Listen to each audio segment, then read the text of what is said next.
guys, welcome back to my channel. As you already know, my name is Kielaohh, and this is the Introverted Icon Show.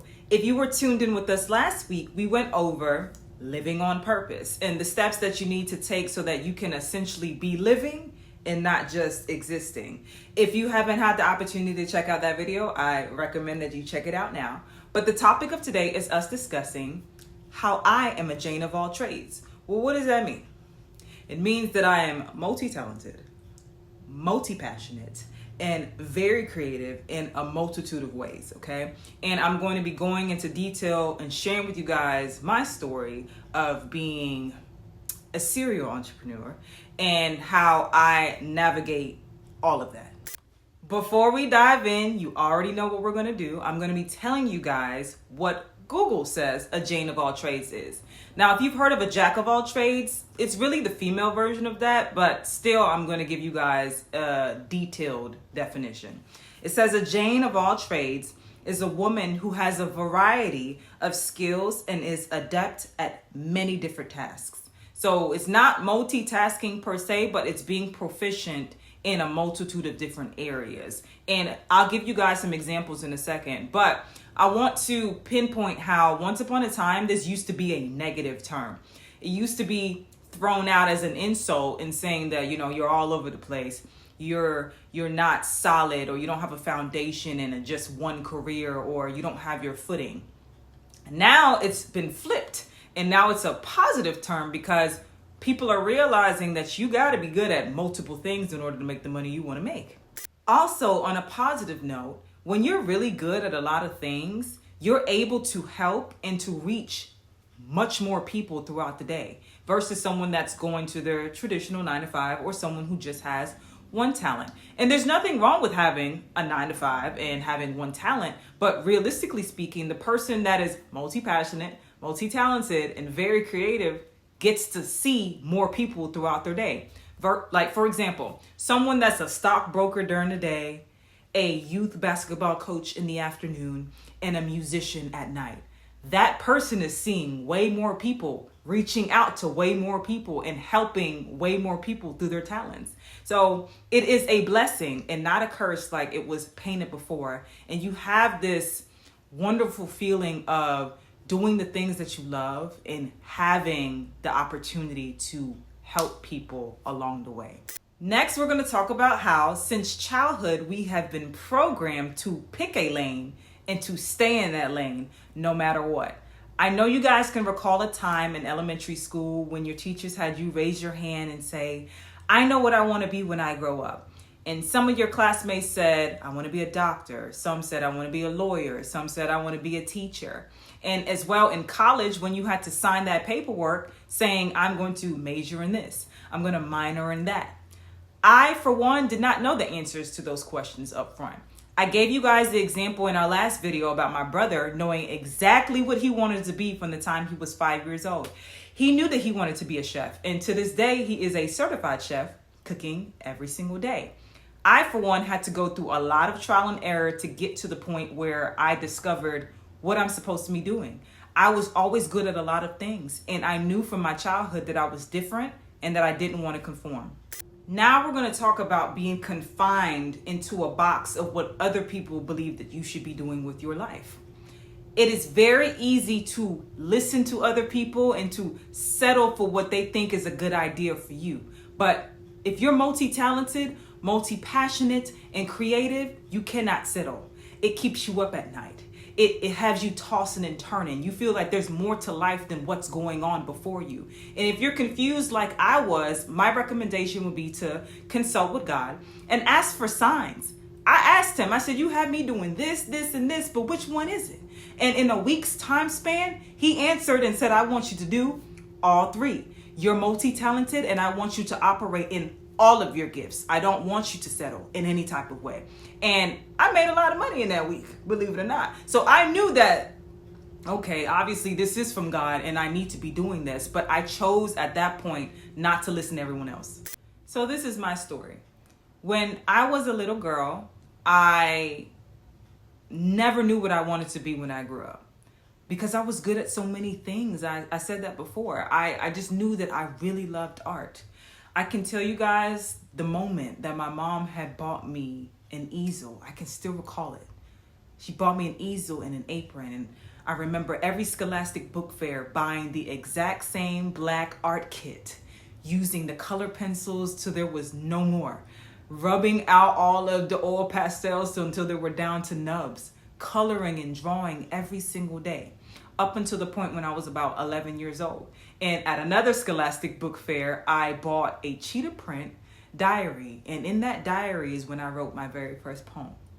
And at that point, I was no longer just drawing and coloring. I was writing poetry on a regular basis. And it started to spark other creative things within me. Now I was drawing and designing clothing.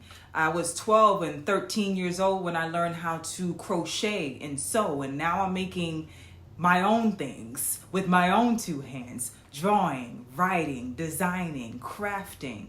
And I kept doing this for years. I was illustrating and writing poems and love notes to boys that I had a crush on, and creating and designing greeting cards for my friends and my family. I was in a total healthy and productive creative space.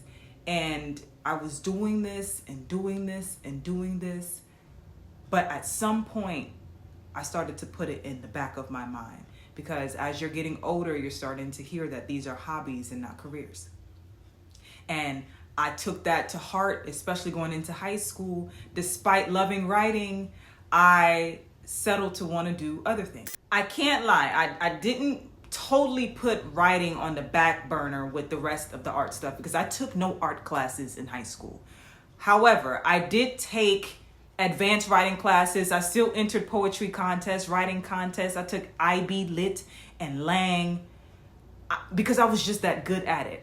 But also in the midst of all that, I was taking AP Statistics, AP Economics, AP Psychology, Anatomy and Physiology, other biology courses, because I felt like I had no choice but to set up my future in a way that wasn't going to be a disappointment.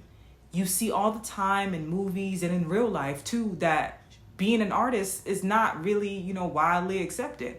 And there is a term called a struggling artist. I didn't want that for myself. I did everything in my power to not be that. And then going into college, I didn't have a made up mind. I actually changed my major 3 times. My first major was writing, and then I realized that I hate MLA format, and I don't like to be told how to write. I love creative writing, so I switched it to psychology. I love the human mind. I love the way that people think. Again, I'm a creative. That didn't work out. I changed it again. I eventually settled for becoming a doctor because it just made the most sense. I love helping people. I just knew that at the end of the day, I wanted to help people and I wanted to heal people. But God had other plans for me. There had to be something much more than this. And before I knew it, I was presented with the opportunity of doing a financial services business. But all it did was add more confusion, because I'm like, now you got me doing the complete opposite side of the spectrum of work. I'm helping people with their finances. How does this apply with what you want me to do with my life, Lord? Make it make sense. Then in 2014, everything changed. Unfortunately, one of my favorite poets passed away, and she had a heavy impact on my writing style and my desire of even becoming a writer in the first place. If you don't know who that is, it's Maya Angelou.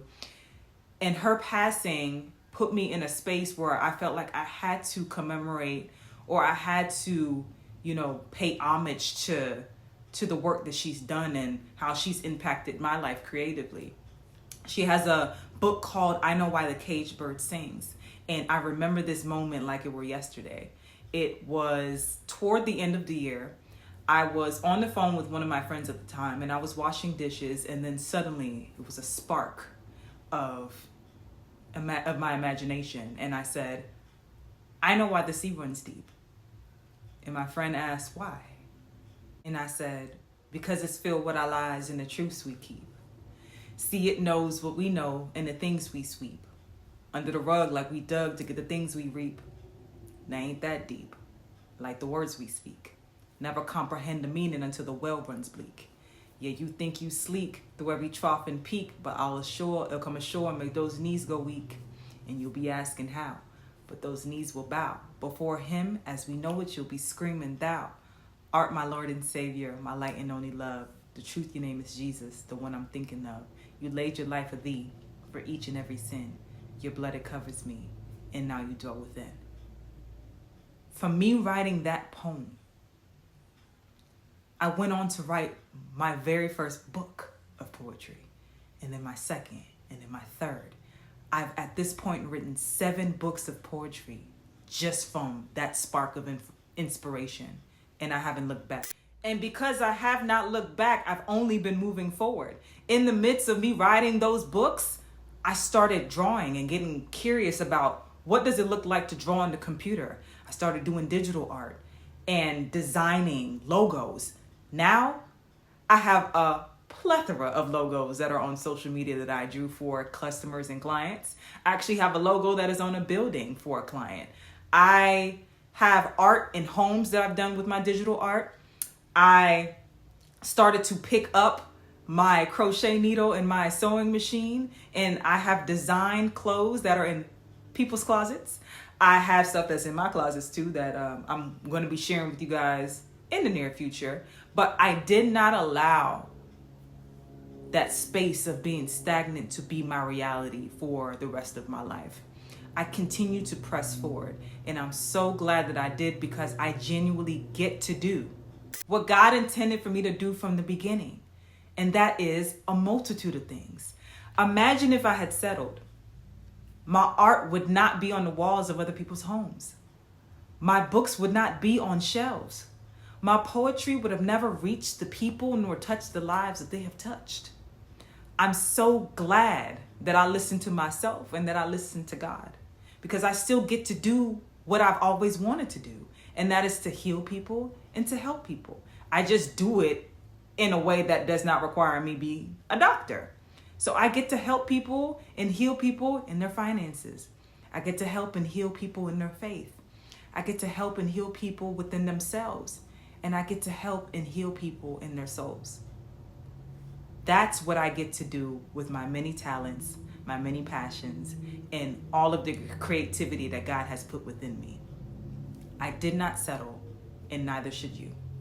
Second to last thing I'll say is, you do not have to pick a lane if you were born, designed, and created to be a highway. How to navigate all of that, though, because it can become overwhelming. It can feel sometimes like you're doing a lot, like you're doing way too much. So to navigate all of that, my biggest recommendation would be to have a clear and concise schedule, to be organized, and to stay focused on a task at a time. So you can do multiple things in a day, but you need to, when you're doing one task, be focused on that task. And then once you take care of that and you knock that out, then you can move on to the next task, and to help and to encourage and to reach whoever needs to be reached through your talents, through your passions, and through your creativity. Last thing, I know you guys have heard the phrase, jack of all trades, master of none. But did you know that there's much more to the phrase than just that part? It's often cut off. I think it's funny because it loses its true meaning when you don't say the entire phrase. So I'm going to share with you guys the entire phrase and change the Jack to Jane, so you can know that this is what I know to be true about myself. Jane of all trades, master of none, though oftentimes better than a master of one. You guys, be bold, be courageous, capitalize, utilize, and maximize every gift, talent, and ability that you have, because you never know how great life can be if you don't. I know that it may feel like it's a lot, but ultimately it will be worth it. All right, that's it, y'all. I hope my multi-talented, multi-passionate, and creative people feel a bit better about being designed for more. It truly is a blessing, and I pray that you guys take full advantage of your gifts. If you found this video to be helpful, please let me know in the comments below. I look forward to hearing some of you guys' highway versus one lane stories too. And next week, we're going to be going over money secrets of the wealthy. It's going to be a fun episode. You don't want to miss it. But I'm so glad that you guys tuned into this episode to hear about my Jane of all trades story. I can't wait to see you on the next one. Until then, love you lots. Lemon Pops.